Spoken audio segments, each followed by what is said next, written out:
And as I said from the beginning, good afternoon. My name is Kenneth Joquin. I am the Registrar of Companies, and I'm here today to introduce the third webinar for the Registrar of Companies' new online registry system. We started the design and build of the new system 2 years ago with our partners at Foster Moore, who are global experts at the building of government electronic registry systems. To date, we've held 2 introductory webinars.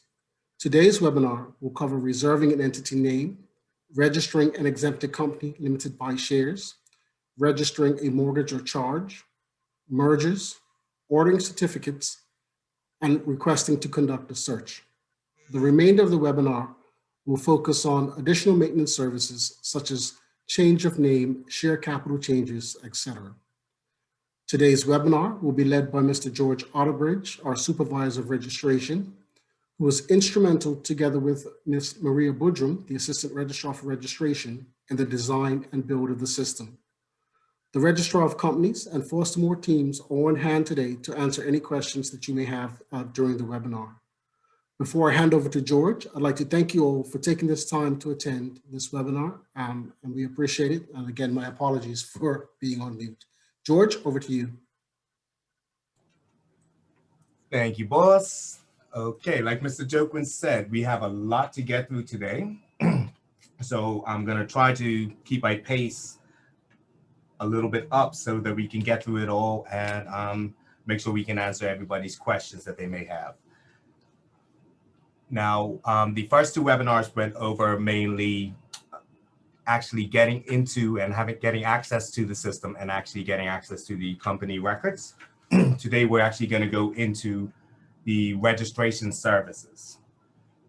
So a few housekeeping rules. Number 1, if you have any questions, you can put them in the questions and answers chat. We have people on hand to actually be answering those questions throughout. If there are any that we don't answer throughout the webinar, we will be doing a question and answer session afterwards. I recently sent out a notice with the authorization forms attached, as well as additional the video link for the first webinar in case anyone needs to review that. Now, without further ado, let's get right into it. So as always, you need to be a logged in and registered user in order to utilize the system. Once you are logged in, you have to ensure that you are operating under the correct, either your organization or your personal profile. So I'm operating under my organization. And the first thing we are going to do is reserve a name for an entity. So you will go to Services, Register Services, and reserve an entity name. And on this page, let's see, we have a bit of information here. You can reserve an entity name for 3 months. You can select whether it's being reserved for a new entity, a change of name of an existing entity, or a change of name and conversion of entity type. So we're going to select new entity.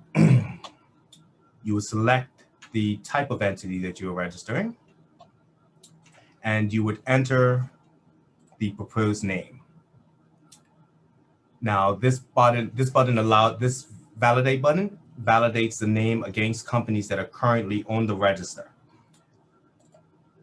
As you can see, if it is identical or almost identical to the existing name of the register, it will not allow you to proceed further.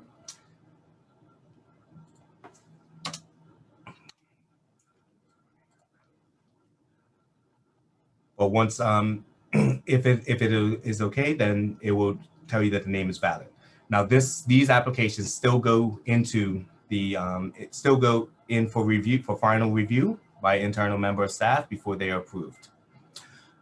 You will have to select an option below that best describes the entity's business sector. As you can see, most of these are regulated entities. So they require additional checks.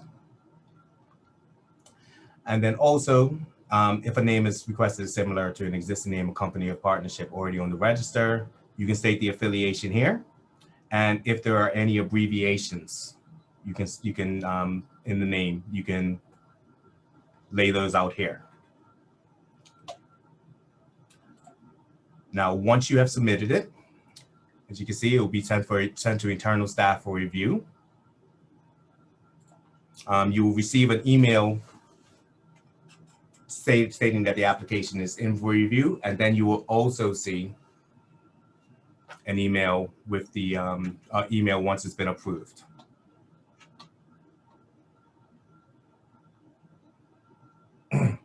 While I'm waiting for that application to be approved, I'm actually answering one of the questions. If we can reserve a name for 3 months, why does it refer to it expiring in 3 business days at the top of the screen? That's because you can actually save that application, then come back to it at a later time. But the application can be saved for 3 business days. If you have not submitted it within 3 business days, it would expire. That's what that meant.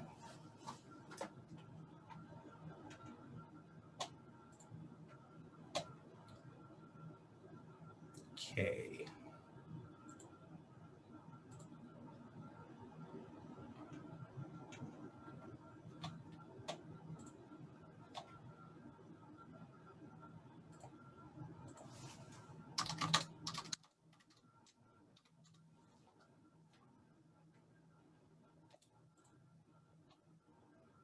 Stated once you've actually once you've actually submitted it, it goes into your work in progress. You see when that was submitted. And just trying to speed up the application process a little bit here. Here we go. And then once it has actually been approved, then you'll see it comes into your completed folder.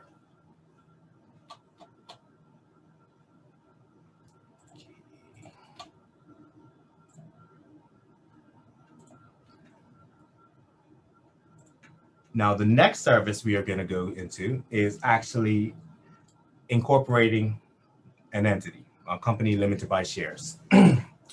Now, the way how the system was designed, it is designed to replace the current format, whereas we have forms that you fill in, sign, and send to the registrar of companies. The system is designed to actually capture those forms and create them digitally on the filing history of the company. Just wanted to give you a heads up so that you see exactly as I'm going through doing the registration what's actually being done by the system. So you would go to Services, Register Services, Companies, and then you can select the type of company that you are going to register. So we are going to register a company limited by shares. And people that would hear from my previous webinars, you would note that this is the same sort of format. It is several tabs that you have to complete and then submit to us. As you go through, you'll get a green tick for each tab that you've completed fully.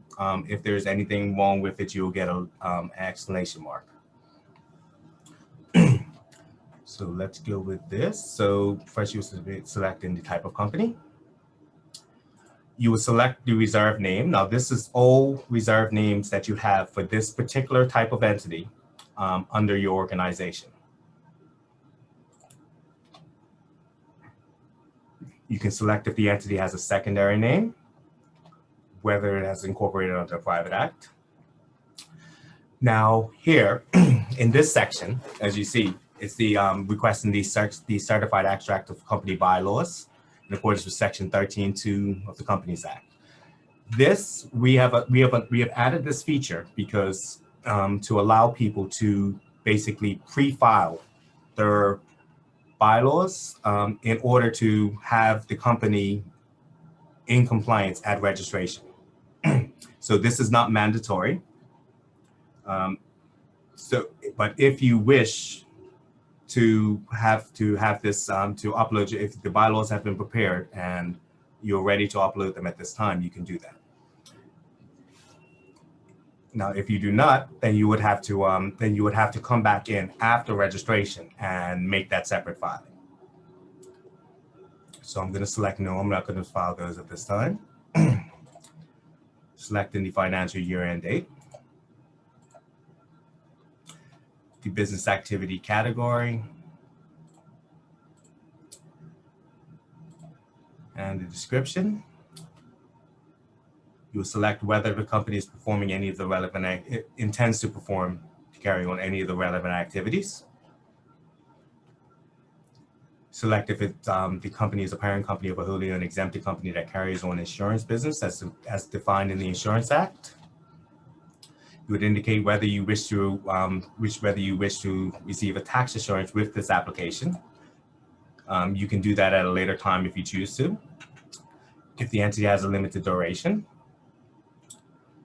Here you will put the date that the Bermuda Monetary Authority provided the no objection to the incorporation of the company. And you would upload that no objection.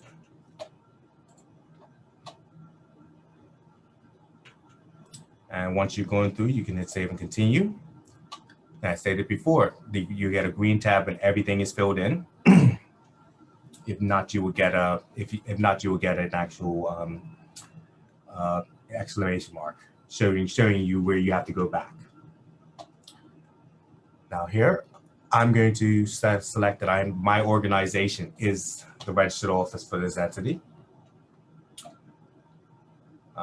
You select whether the register of members is held at the same address as the registered office and a physical address. In here, you will select whether the objects for which the company is formed and incorporated are restricted only. If you select no, you can insert the objects of the company here, and then also add in the provisions. Now at this stage, since the company is not registered, is not incorporated yet, technically there are no directors, but as stated previously with the bylaws, this is a field that allows you to, if the company is basically going to be set up as soon as it is incorporated, this will allow you to make your Section 92B directors filing at this time, and so that you do not have to come in and get it longer.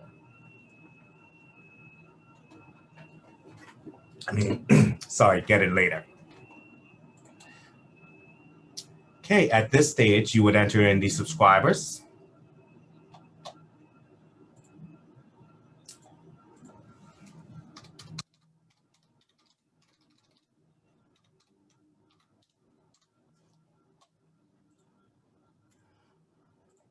And actually, let me go back. I just want to show everybody this part.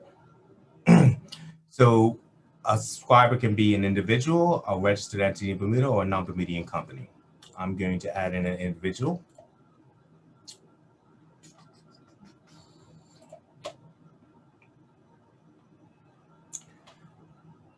Indicate whether the subscriber has Bermudian status and the nationality.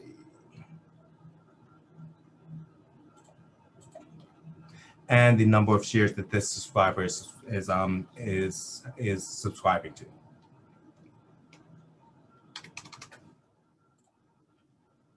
You have to add in at least one. Continue. At this stage, you will be able to apply for your a license to carry on business, and alternatively, a license to carry on restricted activities. These applications are actually spun off from the incorporation process. So the company will get incorporated and then spin off these applications. So if you select yes, you would have additional fields that need to be filled in, and the same with one of these two. As you see, there were additional questions that you need to submit if you are applying for a license at this time. Now here you add in your share capital. Authorized share capital is mandatory. It must be filled in at this stage.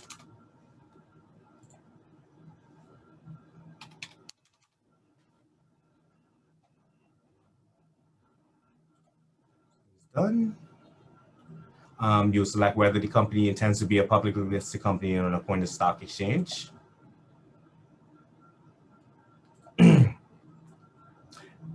And this field is optional. This field is for companies that have an exorbitant, that have a high amount of classes of shares at their corporation.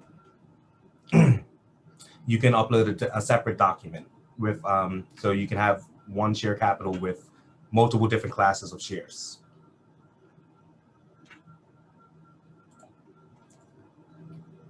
Okay, at this stage, if the company intends to operate segregated accounts, you can select yes, and there will be additional fields that you have to fill in, and this application will get spun off to be processed alongside the incorporation.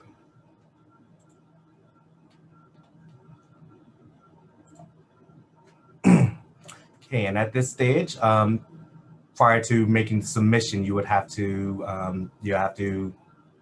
check off both of these boxes.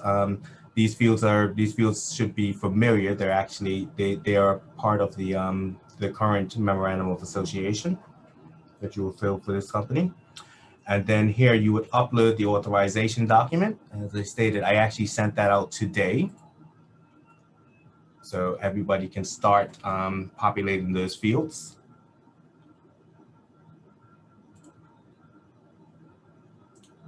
Okay, and at the end, like you would have an opportunity to go through and review all of the information that you submitted.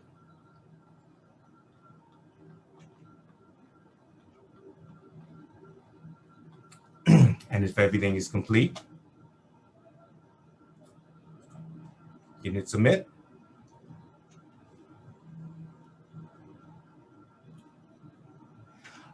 At this time, you see the fees associated with this application. You'll be able to select your account, which will be the only payment method that we have at this time. You can put in your client reference in this field. You'll see your account balance every time you utilize your account.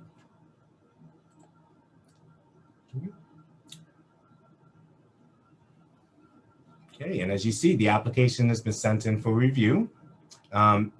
You will get an email with the payment receipt, as well as notification that has been sent in for review.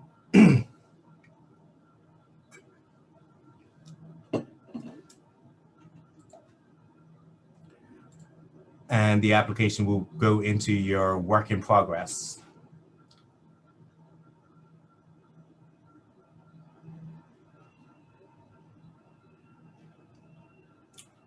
And just while I'm waiting for that to be reviewed, I can actually go over this section. As you see here, if an application, so for this application, I have saved it at the pay stage. Well, actually, one of my colleagues in my organization has saved it at the pay stage. So as a member of this organization who can submit applications, I can actually assign this to me, and I can complete the application. This will allow people across an organization to work together to submit applications.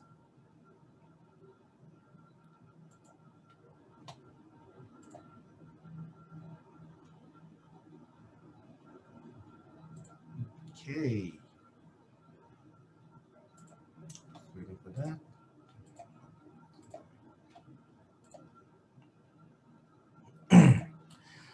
Now, once that company has been approved, you can actually come in and view the entity here. It shows you that it's been completed. Just while I'm looking over at questions while I'm doing this, I just want the bylaws are not mandatory because the company is not registered at incorporation. The bylaws are required to be filed after the company is actually incorporated. And that's why they're not mandatory to upload when registering a new company. Yay. What a world today. Now, so we have registered this entity. First page. The entity will now show up under your items. Now, your items contains all of your reserved names and all of your company numbers. This number is the registration number, as you it's different than the one you used to because it's in the test site. But once the system goes live, the registration numbers will continue on as per the normal sequence. So you can search for all companies that you have authority over. At the time of incorporation, as you saw, you submitted the authorization form. You get authority over this entity at incorporation. So this was the company that we just registered. As you can see, we have several tabs here. We have the information that you provided through the application. Once the director's register is filed, this is where the current director's register will be as of June 7th. So the website where the director's register is now, it will not be there anymore. The director's register is being combined into this system. And down here is where you actually manage the entity. So from this bottom screen, you can actually file a view economic substance declarations, maintain and register charges, request information. That will be where you request information on certificates. This is where you get your certificates of compliance request. You can grant authority to other users, to make other filings, and you can maintain your company, which is all details that you can change around, which would be like the company name, apply to operate segregated accounts, maintain your directors, upload bylaws, apply for jurisdictional approval for discontinuance. All of that will be done through this page. Now, the first thing we're going to do after the registration is actually go in and register a mortgage or charge. As I stated in the previous webinar, you do not need authority over an entity to register a charge because it can be filed by either party. But in this instance, I do have authority over the entity, so I'm going straight from the Manage Entity screen. If you do not have authority, that tab will still be available. You just won't have the options to make additional filings other than filing a mortgage charge or requesting to change the registered office to yourself. Now, on this page, it's very, very simple. You would select whether you have been instructed to attend to the registration of a charge on behalf of either the chargee, mortgagor, or the chargor or the chargee. You would enter the date of the instrument. So that is the actual date that the charge is effective.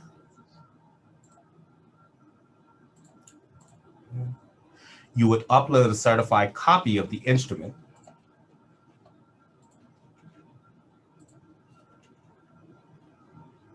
You would select the currency of the amount due or owing in the charge, and enter the amount. Down here, you would select the the person entitled to the charge. So this would be the bank. If I was coming in as the bank and registering the charge, I could use my organization.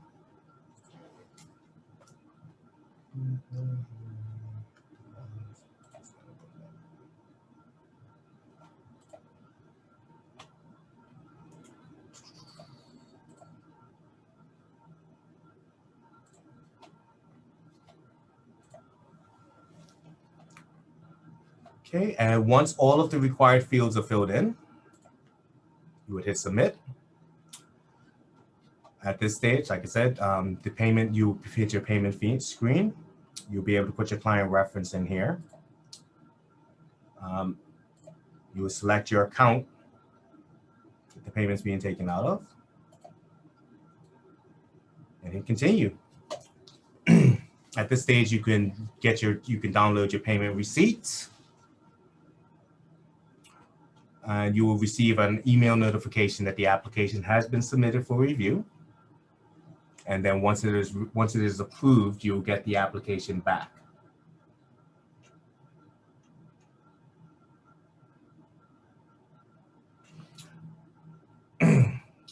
While I'm waiting for that, I can go through a couple of questions. So one question was, can you apply to incorporate an ISAC? Is that option in the incorporation field? At this time, during this current release,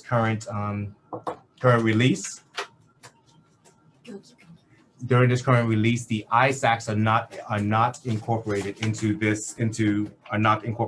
system. So the ISAC registrations will be processed outside of the system at this time.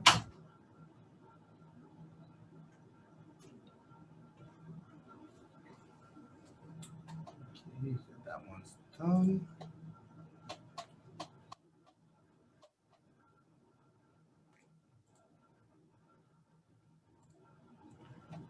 Okay, so as you can see, that register particulars of a charge that was completed here. And now we're actually going to go review that one.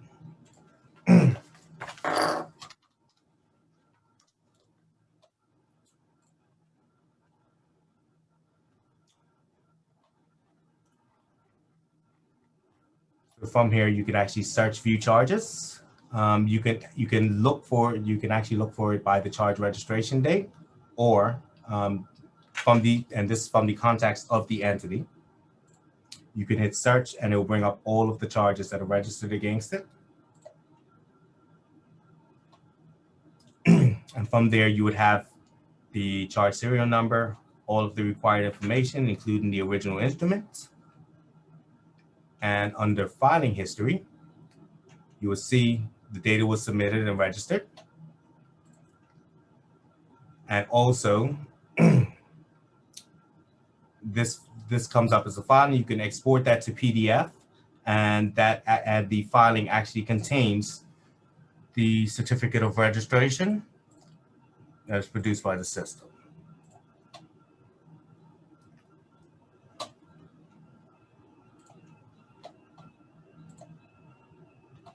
Okay, and that is registering a charge.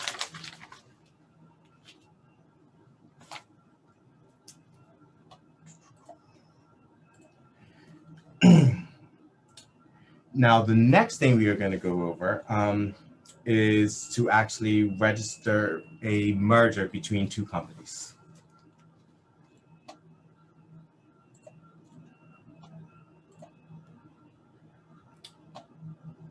So I'm going to go in, and you can search for entities here.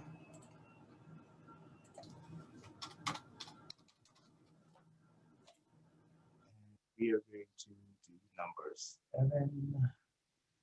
Okay. Now, as I stated, I have authority over this entity. So we're going to go down to the Manage Entity tabs.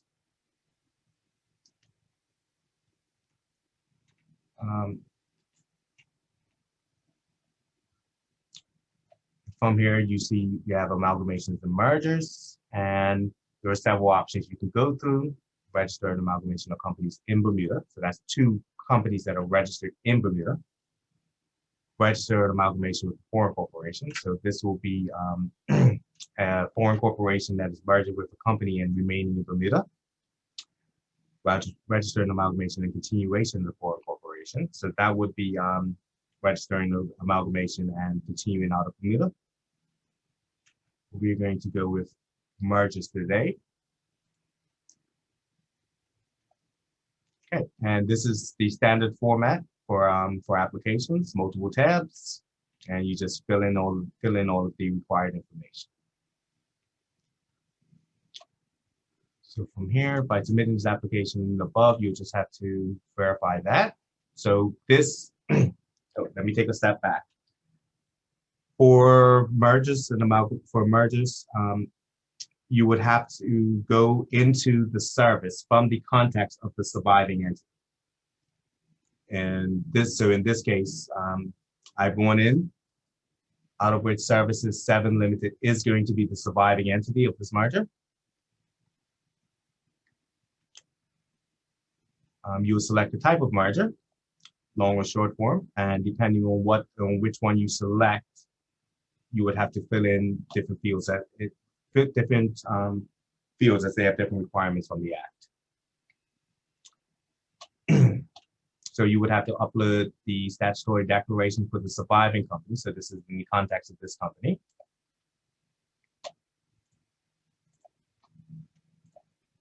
Certified copy of the resolution.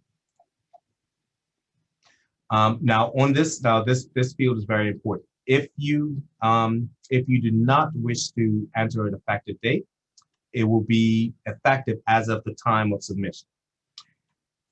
If you do wish to enter an effective date, the effective date that will be on the certificate will be this date that you enter in here, along with the time.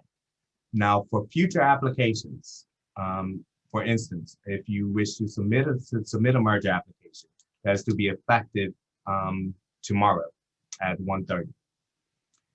If you put that effective date, the application cannot be approved until tomorrow at 1:30, at which point in time it will be placed upon the register and you will receive your certificate back.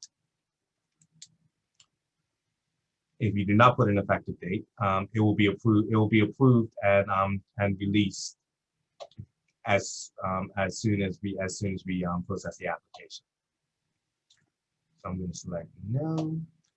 Now here is where you will select all of the companies that this company is merging with, and you must add at least one to be able to view that company, to search for that company.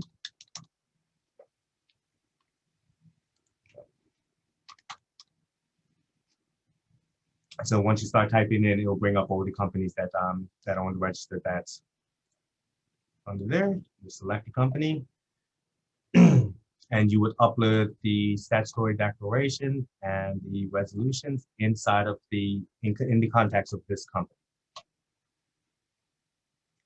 If you add another one, you would have to add these documents for each one.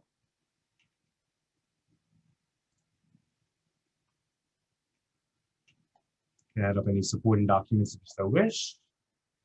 Save and continue. As I said, as I went over with the name reservation, you see this application expires in 10 working days.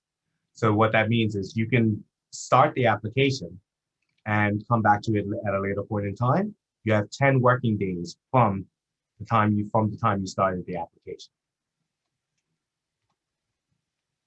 Okay, at this stage, you'll be able to select whether you wish to use the name of a merging company, enter a new company name, or keep the existing name, it's the current name here. And if the business activity categories are changing, you can change those at this stage. Okay, you'll be able to provide the registered office. These are all the same fields as per the incorporation.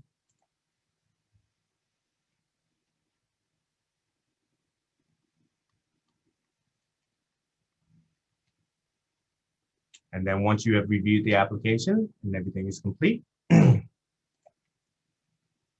ahead, submit.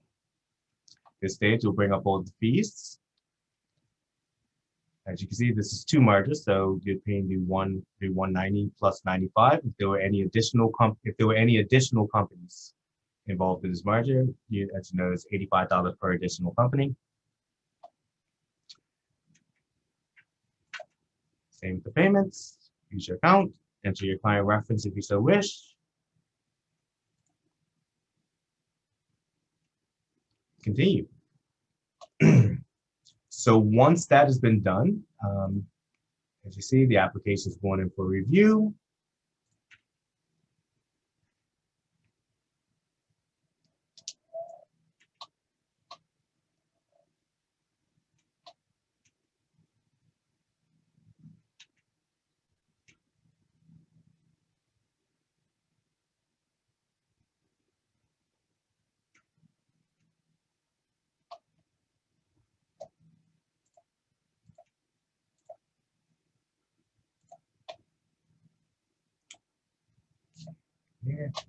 And once it's been completed, you will receive a notification via email that it has been completed, but it'll also be in your completed folder.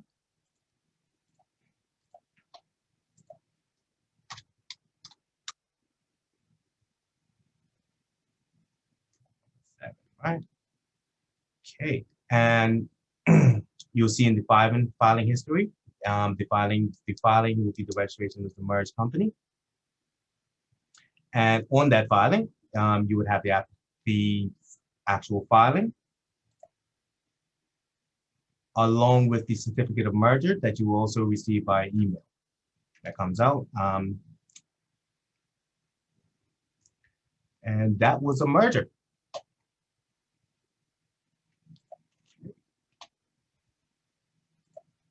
So making pretty good time. Because I actually only have 2 other quick applications to go through.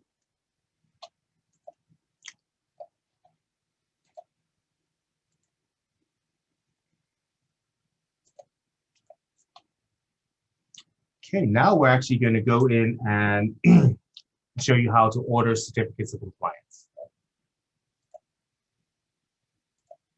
So first, you will always start off doing searching for the entity. As I stated before, everything on our system is done from the context of the entity.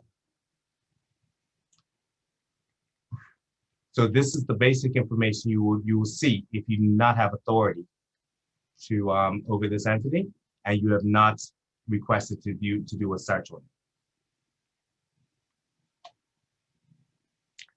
So from here, as stated before, without authority, you can still register a charge or manage charges. And here, you can actually request for information on certificates or request to view entity details. That would be requesting a charge.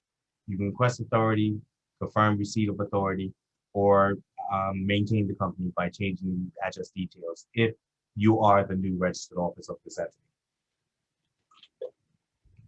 So for now, we're going to go to requests for certificates.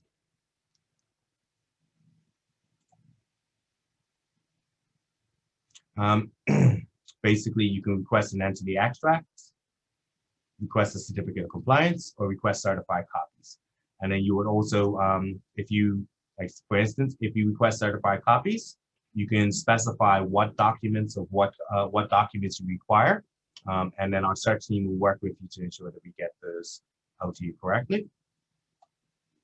But in this instance, we're going to request a certificate of compliance. Now, certificates of compliance are processed on an as submitted basis. So basically, you will submit it today. The processing time is within 24 hours. And you will put in the email address that you would like the information to be, the certificate of compliance to be sent. Once you hit apply, stated before, you go through your payment methods. All of our payments at this time will be going through your deposit account.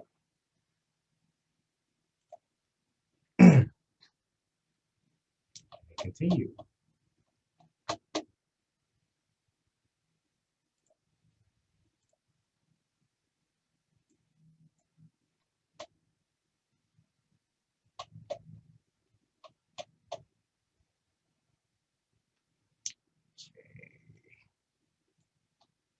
Now,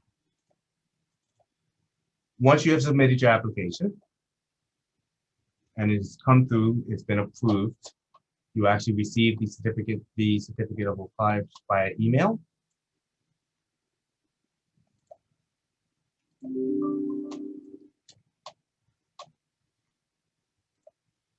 Just waiting for that to come through. You'll receive an email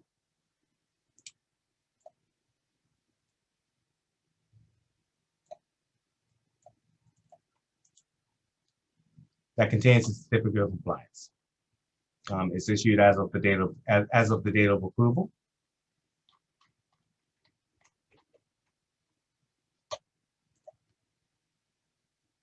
and that is requesting a certificate of compliance. And the last thing I wanted to go through today was how to actually conduct a search on an entity once the company, once the system is going live.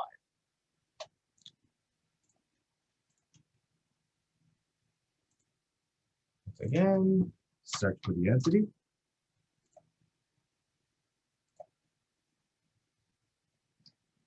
I stated I do not have authority over this entity, but I am going to request to view the entity details.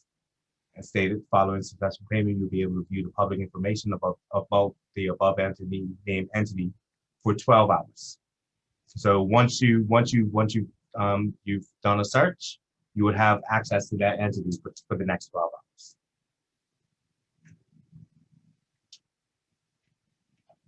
Go to the payment screen.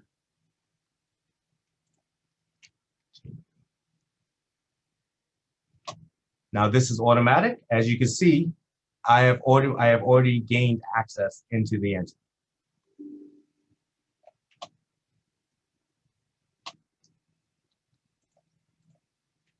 So at this time, I'll be able to view all of the public information available for this company. You'll be able to see all of the general details. View all charges.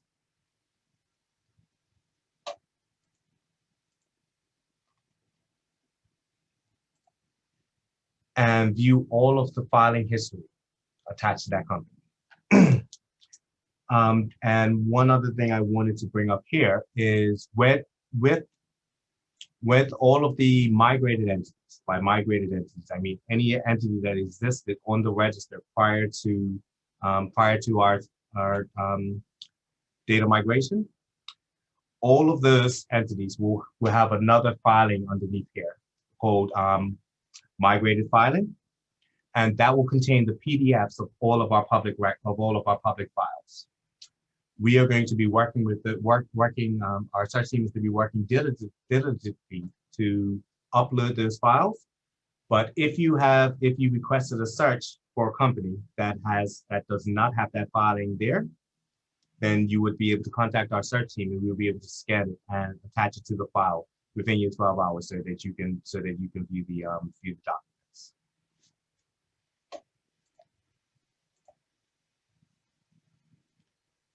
And with that, we are through the end of the webinar. That was all of the topics that I wanted to cover today. So now I'm going to turn it over to Maria so we can actually go through some of the questions. Okay, thank you, George. So yep, now we're gonna try and answer some more of these questions. So let's start with this question. Can certificates of compliance be ordered and received on same day if it is urgently needed? Yes, they can. We operating under the same process that we have right now. So it's usually a 24-hour turnaround, but of course we work with the industry. And if we can get them out sooner, we certainly will. Okay, can you download copies of charges since they may or will be required to do opinions? Download the copies of the charges that are filed on the system, or the copies of the filings. As I stated, the PDFs of all of our public records will eventually be placed in the system. We're working on that after this phase. So eventually all of our public documents will be on there. So you'll be able to download any charges that have been filed with us. Okay. Why is there a field for issued shares? Companies are not required to file that now. And as I shared, that was because that is one module. The share capital module is one module. So those fields are not as you see, I didn't fill those in. Those are not mandatory at this time, but that is the module we use to capture share capital throughout the system. So at registration, all you need to fill in is the authorized. Okay. Certificate of compliance for apostille, is the process going to be the same, or will they send it directly to the Parliamentary Registrar's office? We're having a conversation with the Parliamentary Registrar to determine what the procedure is going forward, because these with our new certificates. Okay. I think there was a question on how can bylaws be certified prior to incorporation, or the directors? I think maybe we need to speak to that again. George, I think you might have Yeah, I think I made a answered that mistake. question earlier. Yeah. Made a mistake there. So Thanks. yeah, as I've been informed, they can only be filed after the first meeting. So those fields were put into there, but obviously they're optional. They're not to be filled. They're not to be filled in. And actually, I can I'll change around the help text to make that more explanatory in those fields. Okay, we've been getting a lot of questions also on the requirement to fill in the secured the amount on the for charges when registering a charge. A lot of times they don't have that information. So is that a required field? Do they have to put in a monetary amount for that? Yes, that's actually it's actually allocated to the fees. If you look at the fee schedule, it's actually a figure amount required to determine the actual filing fee for the charge. It's under $1 million and over $1 million. So if you don't know that when you're filing the charge, I don't know how you can file it. You can't really file the charge. That information is usually contained within the documents. And it was a requirement of the Form 9, the amount that's secured.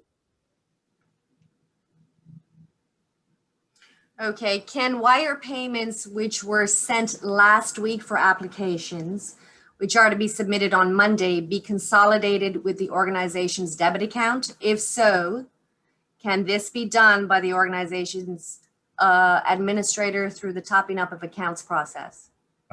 Which question is that? I didn't really understand that. The wire payments were sent last week for applications. No, we are currently going through our transition period. So there are the applications that were received prior to last week Thursday, and that were processed into our old system and being migrated over. Those applications are still being processed in the old way. And then any application going forward, we actually have to we will be entering it into the new system. And that's basically good, because basically any applications that were submitted and that were not entered into our old system will have to be entered into our new system by us to ensure that the registration date is correct. So no, that's we are managing that situation internally. Okay. Will client reference field be available on the transaction history report available for download? Yep.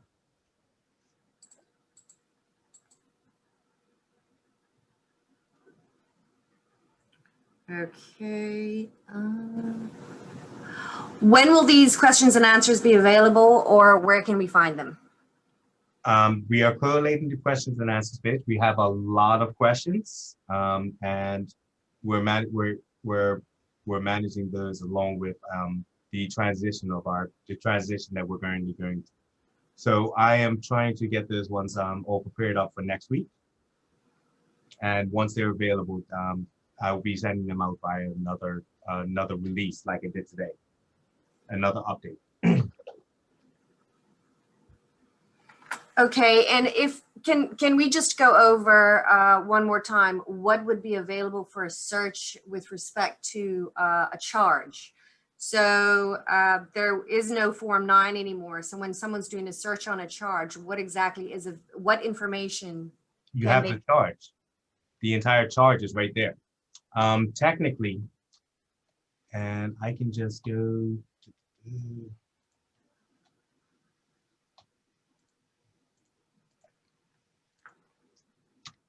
to, Sorry, speeding through. Sometimes it's better just to look so that it answers all of the questions.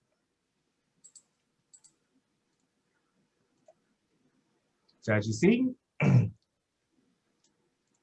here is actually the charge details. Oh.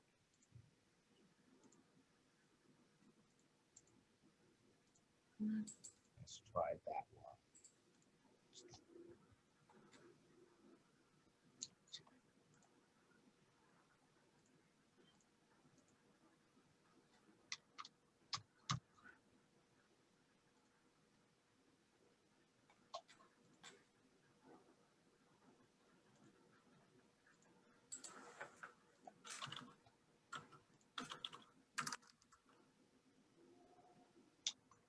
So as you see, this is actually, this is the filing.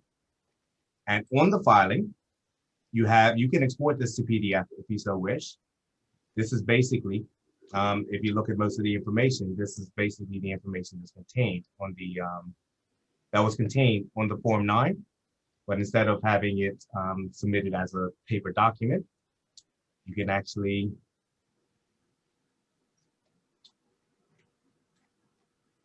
have your document here.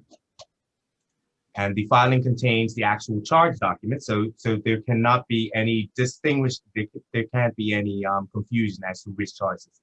You have the serial number and the actual document, the actual charge document attached to it, along with the certificate of registration. And this is attached to every charge file with the serial number and the registration date and everything. So I hope that answers that one. Okay, when ordering certificates of compliance, will it show whether a company is in compliance or not? If not, will the ROC be informing the CSP of the non-compliance? Or is it up to the responsibility of the requester? We will, at this stage, we will still be approving the application we will still be confirming that the company is in compliance. That's because we are in phase 1. We do not have all of the required documents inside of the system for the system to provide a search. At a later stage, we are looking to, once we have all of the required information in the system, we are looking to turn the compliance application completely automated, because it will do all the compliance checks, and if the company is in compliance, you automatically get the compliance. If the company is not in compliance, you receive a notification indicating why it's not and what needs to be done in order to get the company all correct.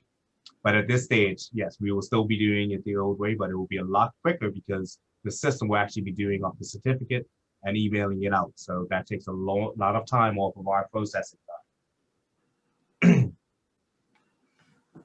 Okay. Do you need authorization for both companies that are merging, i.e. to add the non-surviving entity to the filing, do you have to be authorized for that entity as well? I have to double check on that. I do not. Yeah, that's an interesting question. I have to double check on that. Hi, this is Amy Mullen with Foster Moore. I can speak to that. I answered a question. I typed an answer to a question that previously. The status of the there are 2 documents needed for both the surviving and non-surviving entity. It's not the authorization form. It is the certificate of resolution, I believe. Yeah, but Amy, I think they're asking if you have to have authority over all entities that are participating in that merger. No, you do not. It's not limited within the system. Thank you, Amy. I swore that was the answer. I just wanted to make sure. Okay. Sorry, I misunderstood the question. No problem. Thanks. Okay, so where you provide a future date and time for a merger, is the certificate automatically issued at that future date and time, or is there a time lag? The application would have to be approved by us internally. So it's a manual approval process. So with those ones, as you guys know, we usually coordinate ourselves down to the wire with this. So with those, if you have put that in, it will be best to continue on the way how we are now, where you'll coordinate with the registration agent to ensure, with the registration agent and me directly, to ensure that that application is issued out at that exact time. The one times that it wouldn't, if you requested it to be at midnight, obviously nobody's going to be there to press the button at midnight. So it's best to coordinate a time when the registration agents are actually in the office. Will there be a fee listing on the new ROC site? Where will it be located itself? The fee well, in this phase, no, there's not. All of the fees are still contained in the respective acts. We are looking, once in the later phase when we actually have our full central management system up, we will have all of the separate items for fees. But basically at this point, you cannot, as you saw, there's no reason for you to not know what the fees are first for the application once you're actually submitting the application, because it automatically brings up all of the fees that are required for each application.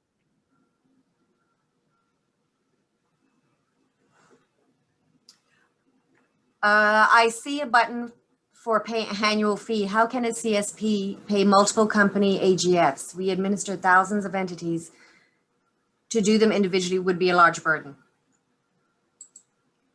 At this time, the only way you can do it is by going into each entity and pressing a button, and then it'll go through the debit account. As stated, this is phase one of the system release.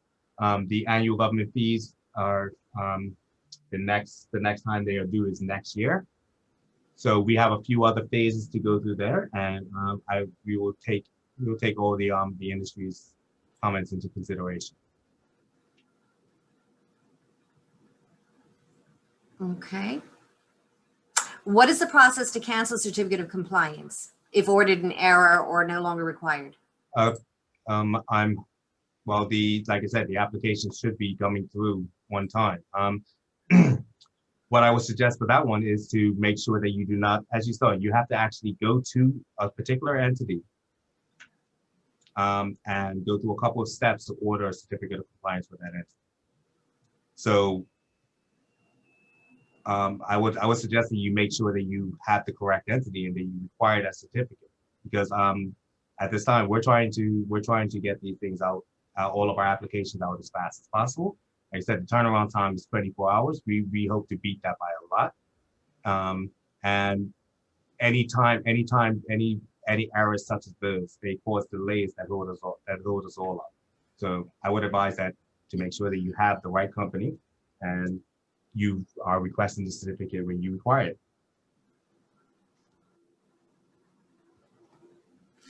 So again, just to clarify quickly, with when registering a charge, as far as the amount that they need to insert in there, is it sufficient just to put $1 million? Because usually if it is over $1 million, they're not going to get that exact amount. So would it be sufficient to just put in $1 million so that they get charged the higher fee? But that's not accurate filing, because like I said, if the application, we'll provide further details on that. Let's yeah, let me see. Yeah, we'll take that into consideration, and discuss it further and revert back on that specific question.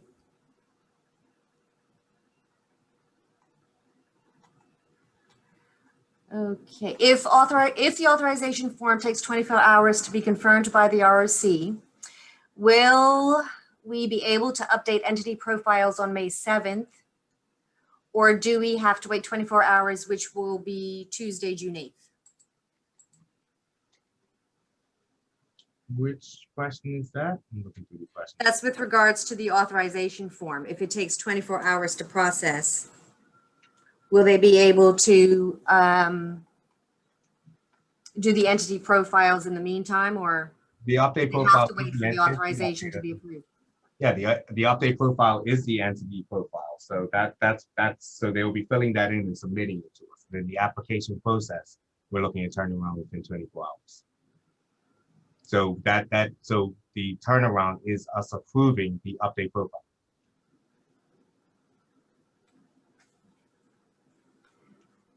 If the documents are not on the system for a company, meaning older documents that have been filed on a company, when they do a search for a company and we need to have access, could we request and receive them before the 12-hour turnaround time if requested by email? We will not, all documents, all search requests will be done through the system. That's, we're locking it down completely to the portal. So what you'll be doing is requesting the search. If the PDFs are not there, our search team will actually go in and upload them into the portal. And we'll advise you once they're ready, and you can go right back in and view. We're not going to be sending out documents by email.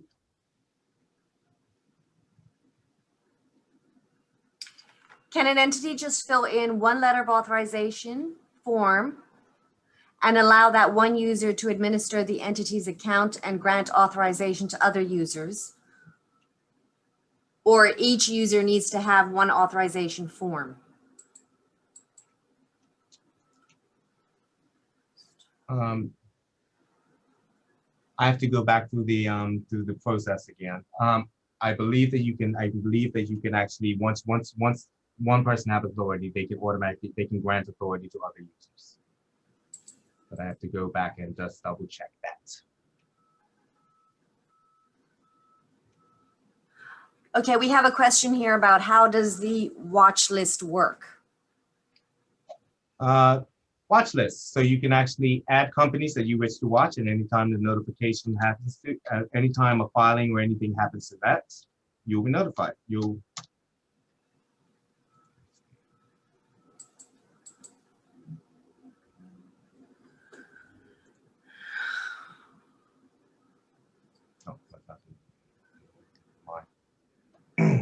Yeah, actually, the best thing to do, I'm gonna add the watch list feature to one of the last remaining webinars. Okay. You can go over that further. Yep. What is the process to get reimbursed or canceled for a canceled ROC? I'm sorry, let me start that again. What is the process to get reimbursed for a canceled COC request? The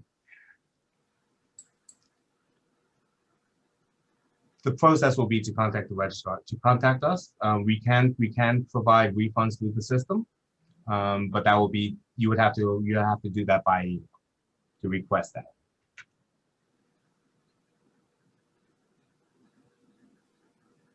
Okay. We've been advised that our company isn't in compliance as the company's bylaws have not been filed. How would we go about doing this, and can a compliance certificate be issued once the ROC is open on June 7th?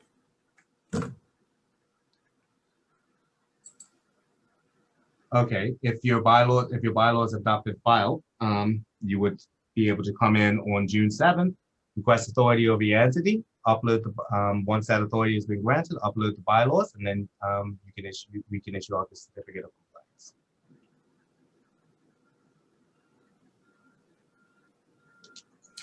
Will the ROC be transferring all credit balances from the old system to the new for a client to the respective CSP's account?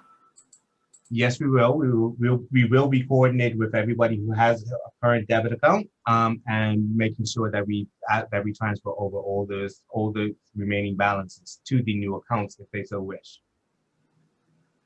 Because I know that some people like to keep things segregated. For instance, different accounts for searches, conducting compliance requests. In the new system, you have one account. Okay.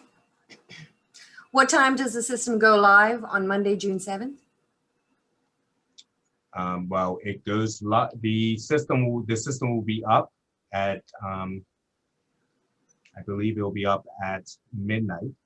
You can start submitting your application for authorization, but of course they won't be approved until you come into work.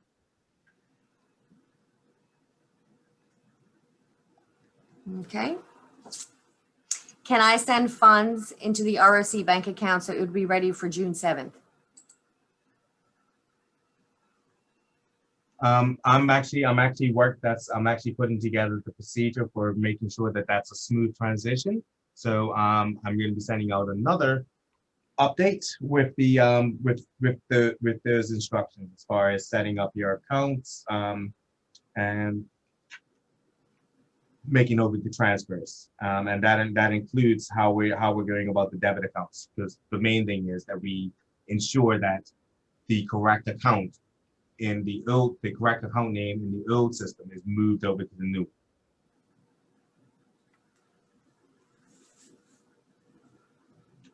Okay, will the directors list currently on the separate government site be moved to this platform? Oh, no, I'm sorry. Let me see if I can understand this. Will the directors list currently on the separate government site, once moved to this platform, still be available for public viewing? It will be available for public viewing once you have, but you have to pay the search. It's being combined into the full company register. The way how it was set up before was a stopgap to ensure that it was available for public viewing outside of the physical file. At this time, we are combining all of our registers into this portal.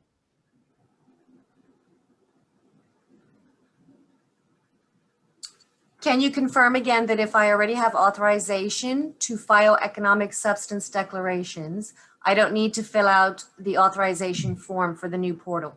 Every company that exists in the portal will have to fill out in the update profile service to provide an authorization form.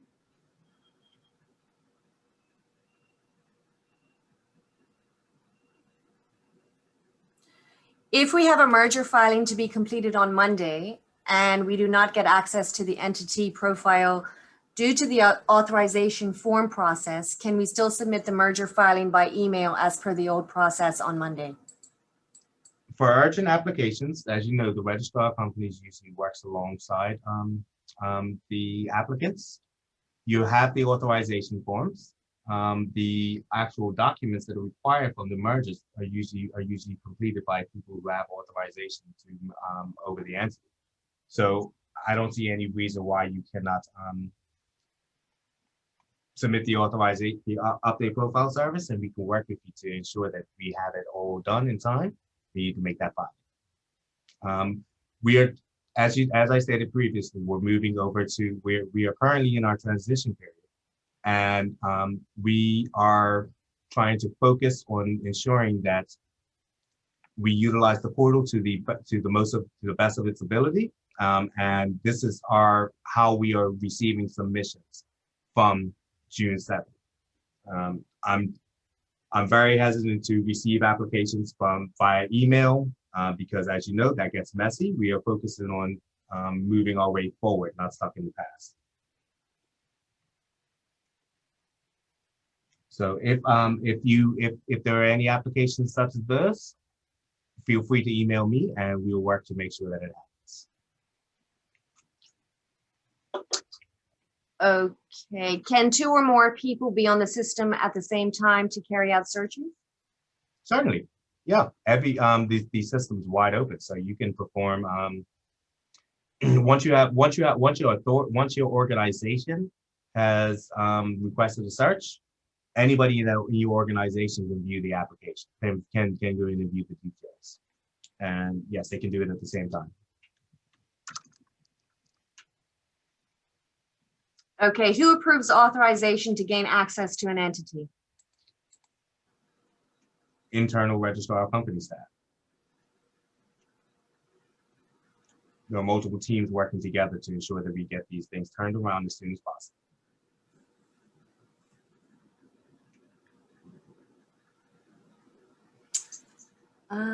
How will certified documents be processed under the new system? As you saw, you requested certified documents through the portal. Those will still be processed outside the system, obviously, because most of the physical filings are in PDF format. So our search team will actually still have to produce those outside of the system. But as you saw, you request them through the system. Okay. Will it be possible to submit merger documents for prior vetting by email prior to submitting the application online? No. As you saw, the actual merger documents are what's required by the file. And as you saw, you can actually submit them with a future date through the portal. So I'm assuming that if you have your documents prepared, you know what date the merger is going to be taking effect on. Please ensure that you coordinate correctly so that we can get the application in. We can review it by the system and then approve it as of the time that you require it to be effective.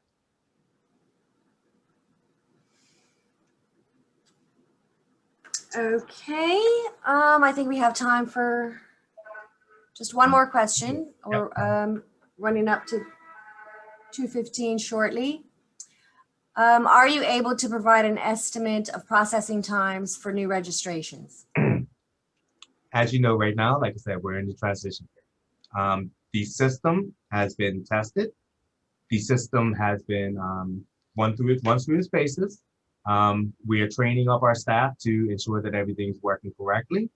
I will not have established timelines until we actually get the system and we start going through our workflows, making sure that everybody knows what they're doing. We're going through all the particular applications. This is new for everybody. So at this time, I'm not really setting benchmarks. We're going to go.